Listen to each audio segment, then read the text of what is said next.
Hey all, Blake here with another video. Did you know you can find aquarium items just about anywhere? So far in this series I've done stores such as the $2 shop, supermarkets, Bunnings, Kmart, Officeworks and many others. And today we're going to delve a little bit deeper yet again and head into Supercheap Auto, funnily enough. Let's jump straight into the video.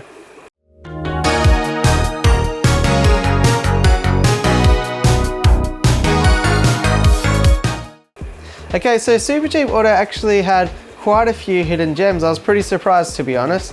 I don't go into there too often, but I made a trip down there today and we thought we'd check it out. The first thing that took my eye was actually an infrared thermometer. These are really handy. I don't use them as the first point of call. Generally, I'm triggered when I put my hands in the water, whether I'm doing a trim on some aquarium plants or whatever it may be. In any case, it's a great thing to have on hand just so you can quickly check the temperature of the water or check the temperature of water going in if you're doing water changes, whatever the case may be. It's just really simple, shoot, but yeah, I do sometimes question the reliability. For that reason, I cross-check that against other thermometers such as floating glass ones, but yeah, it's really handy to just quickly have an idea of what the aquarium water is going to be. The next one I saw, which I was pretty interested in, was this claw grabber thingy. I'm not exactly sure what it's used for outside of this, but have you ever had those times where you accidentally drop your net in the aquarium, or you just need to replant something really quickly, or you need to just quickly take out something? Well, I thought this claw grabber could be a really cool thing to just sort of slot in there, and then you basically depress a button and this claw comes out the end, and then you let go of the button and it retracts in, and that's what grips it. So I saw these and I thought they could be handy, especially for those of you out there that have really quite tall tanks. So yeah, I thought the claw grabber could be an interesting one. Another good one to have, especially when I'm talking about putting our hands in the aquarium. Sometimes it feels a bit iffy, especially if you've got a little cut on your hand, you can sometimes get some electric current. For that reason, I thought a multimeter might be a great idea. You can test if you've got any stray currents, if some electrical items are working properly or not, and basically get to the bottom of some of these electrical issues that all of us probably have way too many of. But in any case, be very careful around electricity. I always recommend getting a professional in where you can, but for times that you quickly need to just check something, especially if fish are acting a little bit sus, then sometimes a multimeter can come in handy to find out if you've got some stray current happening anywhere in the tank. Now, the next one I've used before. It's not the prettiest option and it will probably spark debate, but I have had experience doing this personally. Have you ever had those times where there's been a scallop taken out of the glass? Not a crack necessarily, but sort of a chip, a rounded sort of chip. I don't know exactly how they came. Generally they come on second-hand tanks. They've just got sort of a chunk taken out of them. Well, I actually use this two-part window repair epoxy, and I put that on there, and the tank was full of water until I sold it. I let the next owner know that I had done the repair, but the epoxy, once it's hardened, it is as hard as it can be. So I find it's really handy just for those peace of mind things. If you got a small little chip or scallop out of your aquarium, then sometimes it's great to just have this epoxy on hand just for those sort of minor repairs to make sure that you get enough sleep at night.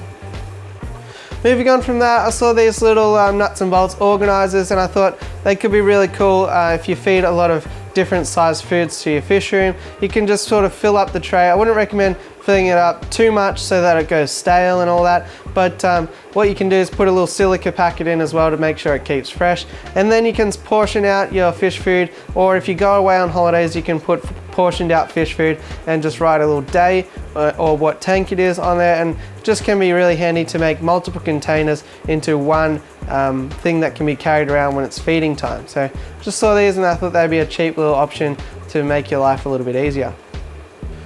Next one I saw was Plastidip. Plastidip is sort of spray paint, but it's a plastic material when it sets, and I've used that in aquariums before. I've got a heater covered in Plastidip, and none of it's come off, and the fish are obviously swimming around. So Plastidip, as far as I'm concerned, is aquarium safe, and yeah, just be liberal in your application and make sure it's fully dried before you put it in your aquarium, and you should be good. In any case, it makes a great tank background, especially for those commitment phobes out there that don't exactly want to go the whole hog and paint it. The good thing is once it sets, you can actually peel it off as if it was a layer of contact film or something like that. So it's really versatile, really handy, and really great to have around a fish room. So Plasti-Dip's a good one to look into. I also saw clamps. Clamps can be pretty handy, especially while you're doing water changes. If you haven't made one of the PVC hooks that I've spoken about, you can use a clamp to make sure that your hose stays in the aquarium and you don't come back to a flooded floor, although I never recommend leaving the tank while it's filling up anyway. In any case, they can be great to just hold things while you need an extra set of hands, and yeah, if you get some, you'll find that you're using them all the time. I also saw these little mirrors, and they can be great, especially if you're like me and you really enjoy keeping bedders. They can be great for exercise. Don't leave it in all the time, just use it sort of maximum an hour per day, but the bedders flaring will sort of encourage them to show really good coloration. It also works with some larger dominant cichlids as well, and I believe it can also help if you've got a big mean guy that doesn't like anybody else in the tank. Maybe you can distract him by putting a mirror up against the glass and he can fight with himself for a little while, give everyone else some peace and quiet. Last one that I saw was this sort of pouring jug, and I found this could be really handy. I like to defrost a lot of frozen foods, and then you could easily pour it out, and because of the narrow spout on it, I thought that it would be great because you can portion everything out a little bit better. In any case, I always find that I'm pouring things here and there, so you can never have too many jugs or pouring devices around the place. It could be really great for making up rapashi and other DIY foods, and overall, they're just really, once again, a great thing to have around the fish room. Hopefully you like this video. If you've got further ideas, I always welcome them down in the comments below. I love seeing everyone's ideas of what they've seen here and there. In any case, I recommend, if you like this series, well, hit that like button, maybe hit subscribe and ding the notification bell. Other than that, guys, hopefully you enjoy the rest of your day, and I'll catch you on the next one. Thanks for watching.